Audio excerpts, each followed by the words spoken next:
आज की कहानी है गुरु का स्थान। एक राजा था, उसे पढ़ने लिखने का बहुत शौक था। एक बार उसने मंत्री परिषद के माध्यम से अपने लिए एक शिक्षक की व्यवस्था की। शिक्षक राजा को पढ़ाने के लिए आने लगा। राजा को शिक्षा ग्रहण करते हुए कई महीने बीत गए, मगर राजा को कोई लाभ नहीं हुआ। गुरु तो रोज खूब मेहनत करते थे, परंतु राजा को उस शिक्षा का कोई फायदा नहीं हो रहा था। राजा बड़ा परेशान, गुरु की प्रतिभा और योग्यता पर सवाल उठाना भी गलत था, क्योंकि वो एक बहुत ही प्रसिद्ध और योग्य गुरु थे। आखिर में एक दिन रानी ने राजा को सलाह दी कि राजन, आप इस सवाल का जवाब गुरु जी से ही पूछकर देखिए। राजा ने एक दिन हिम्मत करके गुरु जी के सामने अपनी जिज्ञासा रखी। हे गुरुवर, क्षमा कीजिएगा, मैं कई महीनों से आपसे शिक्षा ग्रहण कर रहा हूँ, पर मुझे इसका कोई लाभ नहीं हो रहा है। ऐसा क्यों है? गुरुजी ने बड़े ही शांत स्वर में जवाब दिया, राजन, इसका कारण बहुत ही सीधा सा है। गुरुवर, कृपा करके आप शीघ्र इस प्रश्न का उत्तर दीजिए, राजा ने विनती की।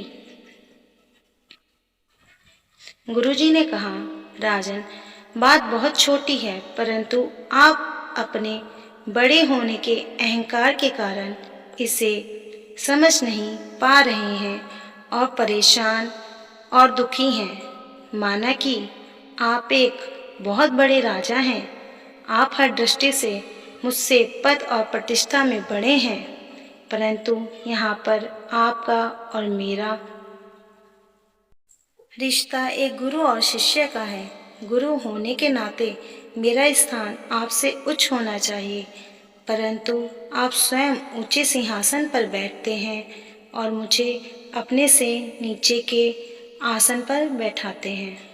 बस यही एक कारण है जिससे आपको ना तो कोई शिक्षा प्राप्त हो रही है और ना ही कोई ज्ञान मिल रहा है।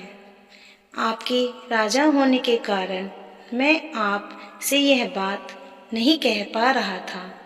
कल से अगर आप मुझे ऊंचे आसन पर बैठाएं और स्वयं नीचे बैठें, तो कोई कारण नहीं कि आप शिक्षा प्राप्त ना कर पाएं। राजा की समझ में सारी बात आ गई और उसने तुरंत अपनी गलती को स्वीकारा और गुरुवर से उस शिक्षा प्राप्त की। मित्रों, इस छोटी सी कहानी का सार यह है कि हम रिश्ते नाते, पद या धन वैभव किसी में भी कितने ही बड़े क्यों ना हो, हम अगर अपने गुरु को उसका उचित स्थान नहीं देते तो हमारा भला होना मुश्किल है।